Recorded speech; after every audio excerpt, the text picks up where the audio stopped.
Magandang araw. Ngayon ay talakayin natin ang karugtong ng ating pinag-usapan ng nakaraan patungkol doon sa feeding of the 5,000. Let us pray.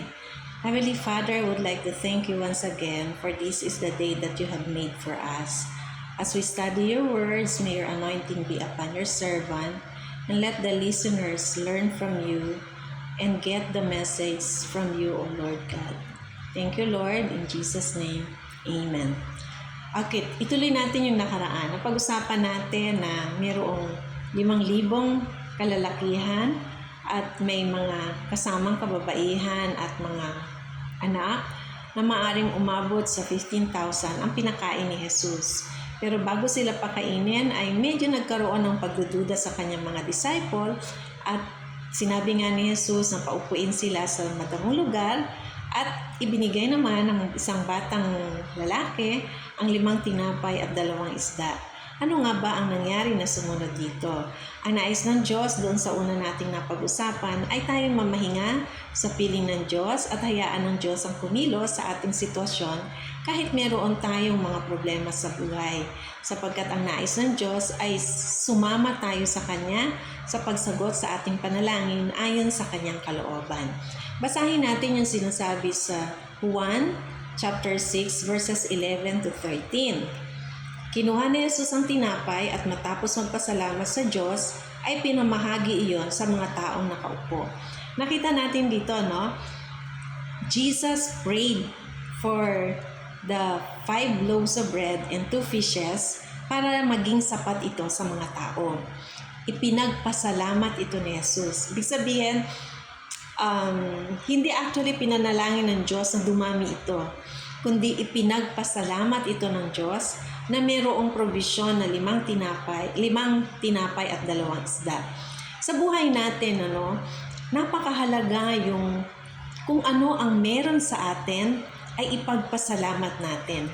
Tinutukoy dito na ang puso na mapagpasalamat ay tunay na mas higit na ipagkakaloob ng Diyos ang ating pangangailangan beyond our expectation. No?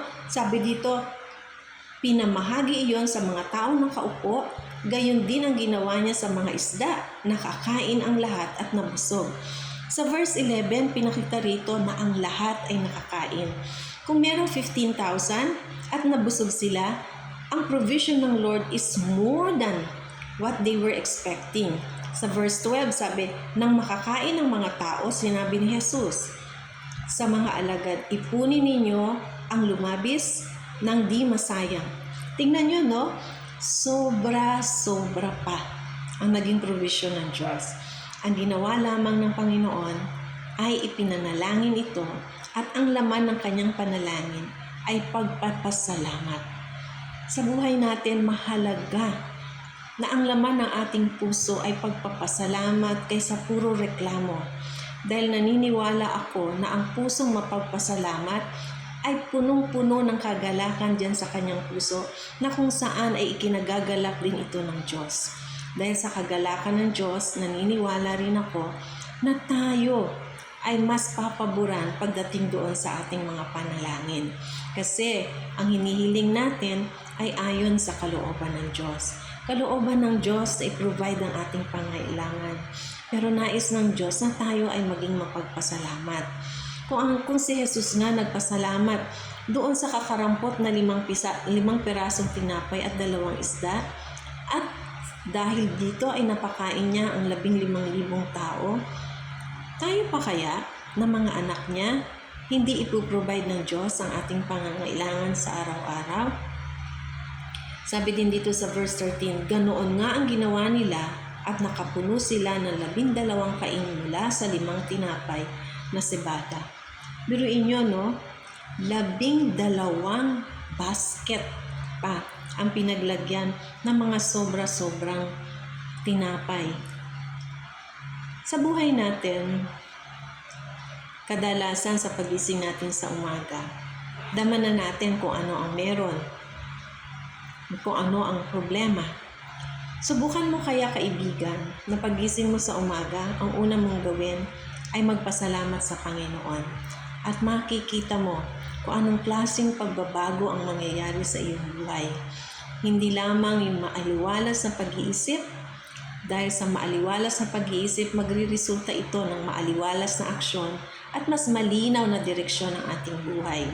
At naniniwala ako, kapag nagpapasalamat tayo at may pagtitiwala sa Diyos, ang paggabay ng Diyos ay makakasama natin. Kapatid, kaibigan, kung hindi mo pa tinanggap si Jesucristo sa iyong buhay, kailangan mo ng personal na relasyon kay Jesucristo upang masigit mong madama ang tunay na buhay na may kaugnayan sa Diyos. Kailangan natin ng relasyon sa Kanya. Dahil sa katotohanan, ang tao ay hindi mamumuhay ng payapa dito sa mundo kung hindi niya kilala ang Panginoong Hesus at wala siyang relasyon dito. Maaring kilala mo siya pero wala kang personal na relationship. Gawin mo itong panalangin na ito, kapatid. Dakilang Diyos, salamat kay Jesucristo na namatay sa cross para sa aking kasalanan. Sa oras na ito, ako humihingi ng tawad sa lahat ng aking kasalanan. Tinatanggap kita, Panginoon, sa puso ko bilang Panginoon at sariling tagapagligtas. Ikaw na nga po ang manguna sa aking buhay at gawin ninyo akong isang tao na ayon sa nais ninyo. Salamat, Panginoon. Ito pong aking dalangin sa pangalan ni Jesus. Amen. Naway ang buhay mo ay pagpalain ng Diyos. Kung ikaw ay nanalangin ng panalangin na ito, ang ibig sabihin ay tinanggap mo si Jesucristo sa iyong buhay bilang Panginoon at sariling tagapagligtas. Siya na ngayon ang master ng iyong buhay at masusunod sa iyong buhay, subalit kailangan kang lumago sa pamamagitan ng panalangin, pagbabasa ng Biblia, at paghahanap ng isang simbahan na makatutulong sa iyo upang ikaw ay lumagong espiritual. God bless you, and may the good Lord continue to be seen in your life. Thank you, and have a blessed day.